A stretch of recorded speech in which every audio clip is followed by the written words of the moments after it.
حضرت سیدنا حسین رضی اللہ تعالی عنہ نے اپنے سارے ساتھیوں کو خطبہ دیا اور فرمایا کہ دیکھو اب حالات بالکل بدل گئے ہیں. پہلے تو ہم جا رہے تھے کہ ہماری بیعت ہوگی، آرام ہوگا، اس لیے ہم بچے بھی چل پڑے، سب چل پڑے، لیکن اب وہاں کے حالات ہمارے خلاف ہیں. لہذا میں اپنے سب ساتھیوں کو، گھر والوں کو اجازت دیتا ہوں کہ یہیں سے وہ مدینہ شریف لوٹ جائیں. میں ضرور جاؤں گا.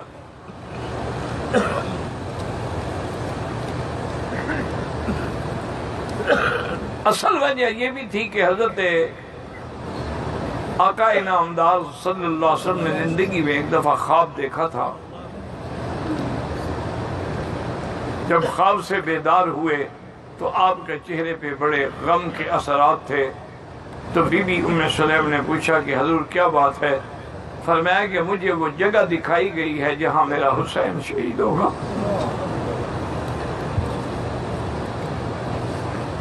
فرمایا سرخ رتیلا میدان ہے، وہاں حضرت حسین شہید ہوں گے. اس لیے حضرت حسین نے چونکہ یہ خواب سنا ہوا تھا، انہیں یقین تھا کہ میرے نانے کا خواب سچا ہے. فرمایا میں تو ہر حال میں جاؤں گا، لیکن سب نے انکار کر دیا. انہوں نے کہا جی ہم بھی آپ کے ساتھ جائیں گے. اب یہ قافلہ بڑھتا رہا اور ابن زیاد کی فوجیں بھی ہر طرف سے گھیرا ڈالتی رہیں.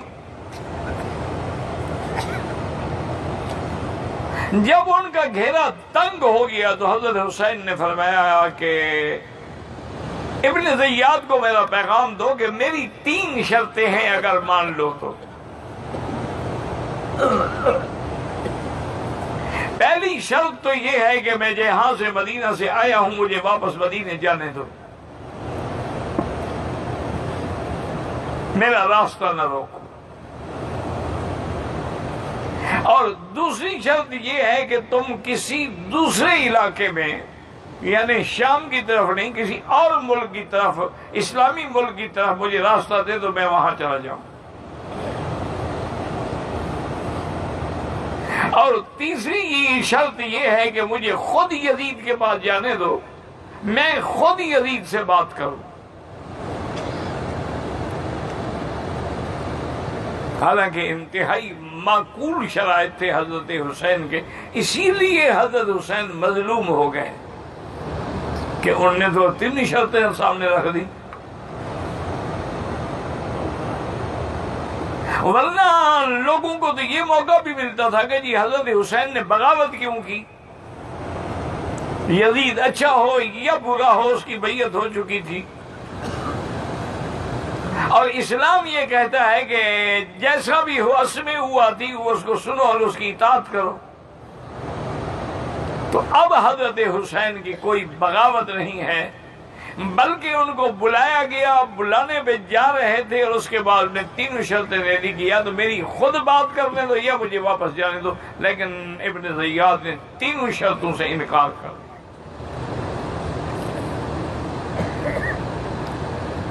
خدا کی قدرت ہے کہ این اسی کرب و بلا کے میدان میں جس کی نشاندہی حضور پاک نے بھی فرمائی تھی صلی اللہ علیہ وسلم، وہیں پہنچے، خیمے لگا دیے گئے. حضرت حسین نے بڑی کوشش کی کہ جنگ ٹل جائے، لیکن جنگ نہ ٹلی،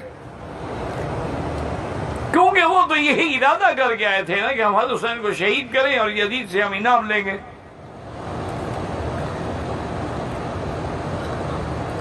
اور اب حضرت حسین مدینے سے بھی اتنی دور آ چکے ہیں تو مدینے والے بھی ہم پر حملہ کر کے کوئی مقابلہ نہیں کر سکتے.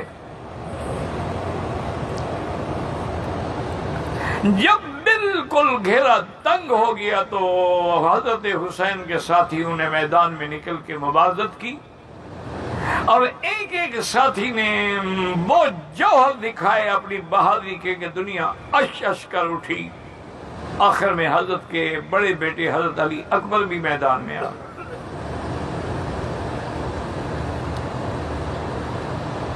حضرت علی اکبر رضی اللہ تعالی عنہ بھی لڑتے لڑتے شہید ہوئے اور لاش اٹھانے والا صرف حسین. لیکن کمال ہے حسین کا کہ اس حالت میں بھی اللہ کے حکم پہ راضی ہے اور صبر کا دامن ہاتھ سے نہیں چھوڑا. چونکہ حکم یہی ہے کہ اگر مصیبت ہو تو آدمی صبر کرے. مومن کی صفت یہ ہے وَبَشِّرِ الصَّابِرِينَ الَّذِينَ إِذَا أَصَابَتْهُم مُّصِيبَةٌ قَالُوا إِنَّا لِلَّهِ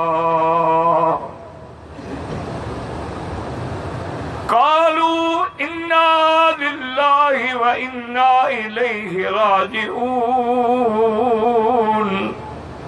أُولَئِكَ عَلَيْهِمْ صَلَوَاتٌ مِّن رَّبِّهِمْ وَرَحْمَةٌ وَأُولَئِكَ هُمُ الْمُهْتَدُونَ.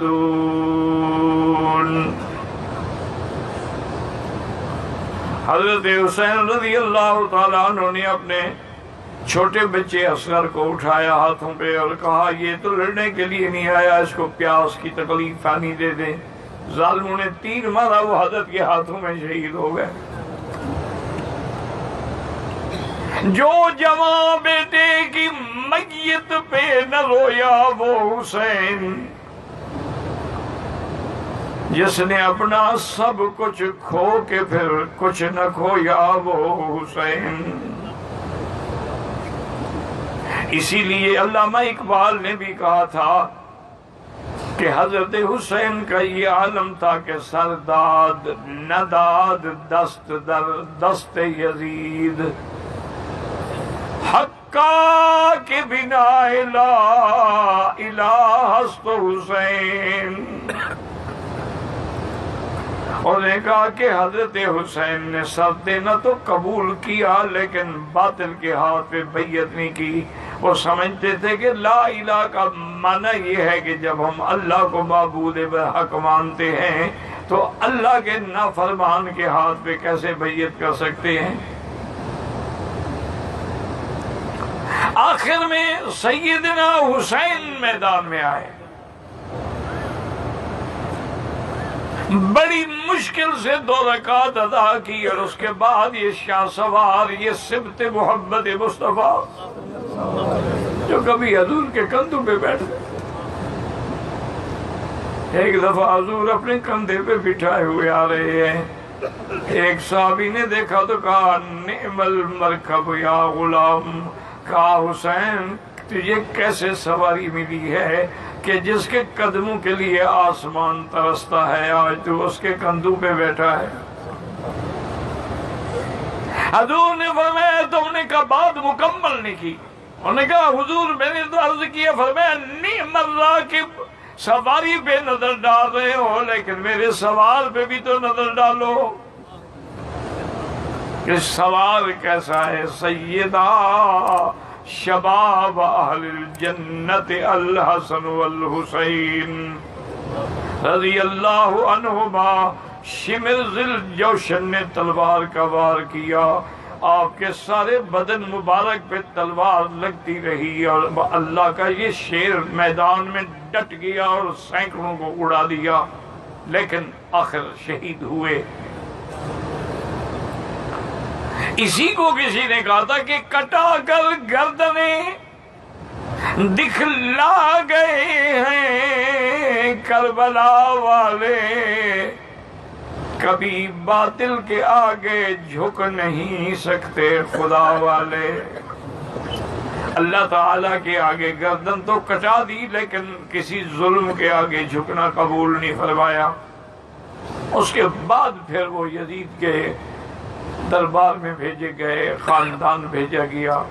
میں نے پہلے بھی عرض کیا تھا کہ جلاء العیون والے نے بھی لکھا ہے کہ سب سے پہلے ماتم جو ہے وہ یزید نے کیا تاکہ دنیا کو یہ بتلا سکے کہ میں حسین کے قتل میں شریک نہیں ہوں. بھئی جب اقتدار تیرا ہے، حکومت تیری ہے، گورنر تیرے ہیں، فوج تیری ہے، تو کیسے شریک نہیں ہو سکتا ہے. تو بہرحال یہ معاملات ہیں. اللہ پاک نے ان کو تو مقام شہادت پہ سرفراز فرمانا تھا کہ حضرت حسین بھی شہید ہوئے، اور بعض مورخین تو یہ بھی کہتے ہیں کہ حضرت حسن بھی شہید ہوئے، ان کو بھی زہر دیا گیا۔ رضوان اللہ تعالی علیہم اجمعین، واللہ اعلم۔